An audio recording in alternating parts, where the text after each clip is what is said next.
अस्सलामुअलैकुम my YouTube family, कैसे हैं आप सब लोग। आप सब लोगों को वेलकम टू किचन एक्सप्लोरर। और आज हम बनाने जा रहे हैं मैंगो स्क्वैश, वो भी बिना किसी प्रिजर्वेटिव के। जैसे कोई हम सोडियम बेंजोनाइट नहीं डालेंगे, हम ऐसी कोई चीज़ नहीं डालेंगे, नॉट इवन फ्लेवर।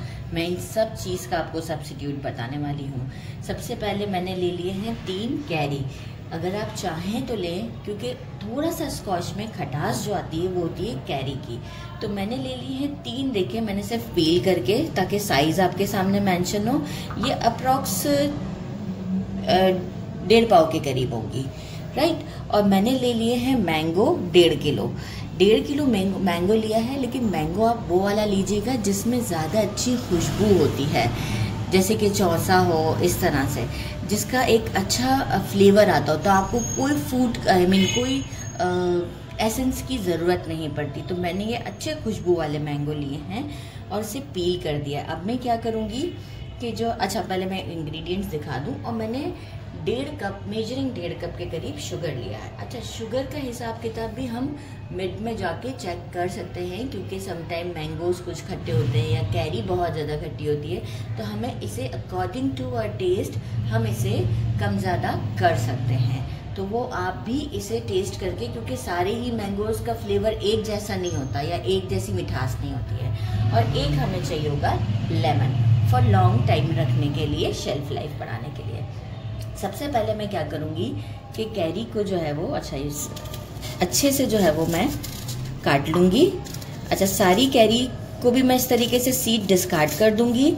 और इसी तरीके से मैं सारे मैंगो को भी आपको क्लीन करके बताती हूँ। लाइक अभी तो मैंने सिर्फ पील किया है, रफली आप इसे कर लें, कोई मसला नहीं है। और जो है वो अब बाकी हम इसके बाद का सीड निकालने के बाद का आपको प्रोसेस बताते हैं। मैंने कट कर लिया, मैंगो को भी कट कर लिया है। अब क्या है, कैरी को हम डालेंगे हमारे जूसर ब्लेंडर में। और जो है वो हम साथ में क्या करेंगे, थोड़ा सा पानी ऐड करेंगे। जितना जितना हमें ज़रूरत पड़ती रहेगी हम पानी ऐड करेंगे, क्योंकि हमें इसे छानना है। हमें कैरी की खटास चाहिए। तो बस हम इसे अच्छी तरीके से और पानी डाल के इसे अच्छे से ब्लेंड कर लिया है, ताकि हमें कैरी की जो है वो खटास अच्छी तरीके से मिल जाए। ये बाकी चीज़ें हमारे किसी काम की नहीं है, हमें तो बस सिर्फ एक खट्टापन चाहिए। और इसके बाद हम क्या करेंगे कि मैंगो की प्योरी भी हम इसी तरीके से बना लेंगे। अच्छा, मैंगो में से मुझे लगता है कि इतना रेसिड्यू टाइप नहीं निकलेगा। अच्छा, अगर आप चाहें तो इसे एक बार और विस्क कर सकते हैं, एक बार और ब्लेंड कर सकते हैं, ताकि और आपको खट्टा पानी मिल जाए। तो बस इसी तरीके से करते हुए मैंने अप्रॉक्स इसमें 1/2 लीटर के करीब पानी डाला है। अब मैं मैंगो के साथ पानी नहीं डालूंगी और इसे अच्छी सी प्यूरी बना के इसी से ही आपको छान के दिखाती हूँ। मैंगो की भी मैंने प्यूरी कर ली है। अब इस तरीके से करते हुए मैं इसे अच्छी तरीके से छान लूँगी। सारा अच्छी तरीके से छानने के बाद फिर आपको शो करती हूँ, ताकि अगर कोई रेशा वगैरह भी हो तो वो आसानी से सीव में आ जाएगा। तो बस अब हम पूरा छान के आपको दिखाते हैं। मैंगो को भी हमने अच्छे से पल्प को निकाल लिया, सारा रेसिड्यू है। और अब हम क्या करते हैं, इसे सबको डिस्कार्ड करके हमारे इस पल्प को स्टोव पर रखते हैं। तो चलिए जी, स्टोव की तरफ चलते हैं। इसे मैं स्टोव पर ले आई हूँ और अब आप देख सकते हैं कि इस वक्त भी कितनी अच्छी कंसिस्टेंसी है। और अब मैं क्या करूँगी, शुगर लेकर इसमें ऐड कर दिया, जो कि मेजरिंग 1.5 कप है। आप अपने हिसाब से टेस्ट भी कर सकते हैं। अब हमें इसे around 8 to 9 minutes medium flame पर कुक करना है। थोड़ा सा जो है वो इसमें एक शाइन सी आ जाएगी। हो सकता है आपको थोड़ा सा ज़्यादा टाइम लग जाए, 12 मिनट लग जाए। स्टोव की फ्लेम के ऊपर डिपेंड करता है। मैं मीडियम से थोड़ा सा स्लो रखना चाह रही हूँ, तो मीडियम से थोड़ा सा स्लो रखिएगा। और फिर हम इसे, मैं आपको एग्जैक्ट टाइम भी बता दूंगी। जैसे ही थोड़ा सा ये अराउंड में इसके बबल्स आना स्टार्ट हो जाएंगे और थोड़ा सा क्रिस्टलाइन फॉर्म की तरफ लगेगा मुझे शाइनी, तो उस वक्त हम स्टोव को बंद करेंगे। तो वो मैं आपको उसी मोमेंट पर शो कर दूंगी एग्जैक्ट टाइम के साथ। एग्जैक्ट 12 मिनट्स जो था वो मैंने इसे मीडियम से स्लो फ्लेम पर कुक किया था। और अब जो है वो मैं एग्जैक्ट 5 मिनट से कंटिन्यूस थोड़ा फ्लेम को हाई करके इसे कुक कर रही हूँ। बस हमें बहुत ओवर कुक नहीं करना होता है। ताकि मैंगो की जो खुशबू है ना, वो इस वक्त मैं आपको बता नहीं सकती कि कितनी अच्छी मेरे घर में आ रही है।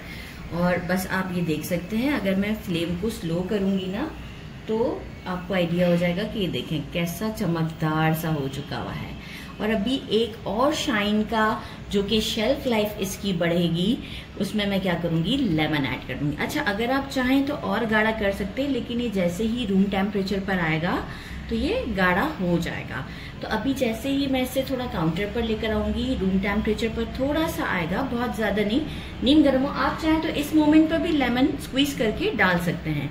तो अगर मैं काउंटर पे ले जाके फौरन ही डाल देती हूँ, ताकि जो है वो शेल्फ लाइफ बढ़ जाएगी। जो शुगर हमने डाला है वो क्रिस्टलाइन फॉर्म पे नहीं आएगा, जो चीनी सा अगर हम फ्रिज में रख देते हैं तो बस इसे अब हम लोग स्टोव को बंद करते हैं और काउंटर पर ले जाते हैं। काउंटर पर ले आई हूँ, बिल्कुल ठंडा नहीं किया है, अभी फौरन ही लेकर आई थी। मैंने कहा आपके सामने कर दूँ मैं ये काम, ताकि इसके बाद फिर हम इसे रूम टेम्परेचर पर ले जाएंगे। और रूम टेम्परेचर के बाद मैं इसे थोड़ा सा फ्रिज में ठंडा रख दूंगी, ताकि फिर हम इसका जब जूस बनाएंगे आपके सामने, लाइक शरबत कहते हैं, वो बहुत ही आपको ज़बरदस्त सा आपको शो करेंगे। अब ये आपको धुआं दिख भी रहा होगा, बस सीड नहीं चाहिए हमें। और अब ये थोड़ा सा नॉर्मल टेम्परेचर पर आ जाएगा तो फिर हम आपको इसका शरबत बनाकर शो करेंगे। इसका टेस्ट इस वक्त मैंने टेस्ट किया है, शुगर के हिसाब से मैंने टेस्ट किया था, ज़बरदस्त है। मैं आपसे कैसे बताऊं कि यह जो हम बाहर से बॉटल्स ख़रीदते हैं ना स्कॉच की, ये उससे कई ज़्यादा टेस्टी है। तो बस अब हम इसे थोड़ा सा रूम टेम्परेचर पर आने के बाद मिलते हैं। इसे अच्छे से ठंडा कर लिया, आप उसकी कंसिस्टेंसी चेक करें इस वक्त कितनी ज़बरदस्त है। मैं थोड़ी देर से रूम टेम्परेचर के बाद फ्रिज में भी रख दिया था, और अब आप ये चेक कर सकते हैं। अब जो है हम क्या करेंगे, पहले इसे शरबत को बनाएंगे भी, और बाकी का जो होगा वो हम इस जग में इसे डालकर रख देंगे। आप चाहें तो किसी कांच की बॉटल में भी डाल के रख सकते हैं। मुझे ये लगता है कि बहुत इजी रहता है मेरे लिए, मैं इसमें डाल दूँगी, डालने के बाद आपको शो कर दूँगी, ताकि मुझे जल्दी शरबत बनाना हो तो इजी रहेगा।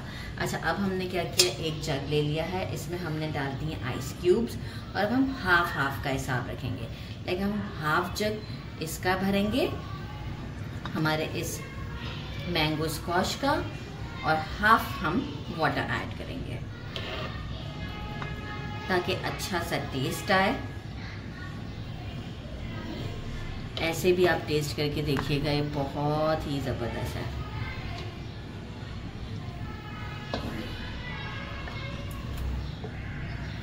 कलर आप देख सकते हैं कितना अच्छा है इसका।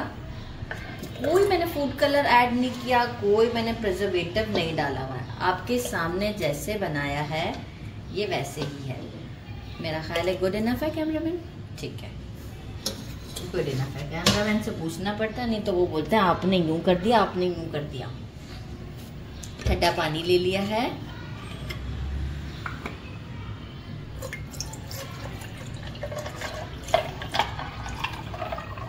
और एक अच्छा सा स्टर देते हैं हम इसे। कितना अच्छा लग रहा है, जबरदस्त। अच्छा सा मिक्स देते हैं ताकि अच्छी तरीके से मिक्स हो जाए। आप देखें दोबारा मैंने कोई इसे छाना भी नहीं है, बिल्कुल जो जैसा बनाया आपके सामने बनाया है। और मैंगोज बस आपने जो ना वो अच्छे खुशबू वाले लेने। अब हम इसे डालते हैं ग्लास में और आपको टेस्ट करके बताते हैं। It's time to test. अच्छा, पहले मैं टेस्ट करने से पहले ये भी बता दूं कि वो जो दूसरा जितना हमारा बच गया हुआ था मैंने इस जग में डाल दिया है। अब क्या होगा, मेरे लिए इजी टू यूज़ है, बस पोर किया और पानी ठंडा मिक्स किया और रेडी। तो अब हम इसे टेस्ट करते हैं। बिस्मिल्लाहिर्रहमानिर्रहीम। बहुत ज़बरदस्त है। मतलब जो हम स्कॉच ख़रीदते हैं ना, उससे तो ये 1000 टाइम बेटर है, और हमारी नज़रों के सामने बना हुआ है विदाउट प्रिजर्वेटिव। ज़्यादा पी लिया, आप कैमरामैन बोलेंगे पिक्चर ख़राब हो रहा है, लेकिन चला लीजिएगा प्लीज़। बहुत टेस्टी है, ज़रूर ट्राई कीजिएगा। मेरे चैनल को लाइक और सब्सक्राइब करना नहीं भूलिएगा। अपना ख्याल रखिएगा। अल्लाह हाफिज़।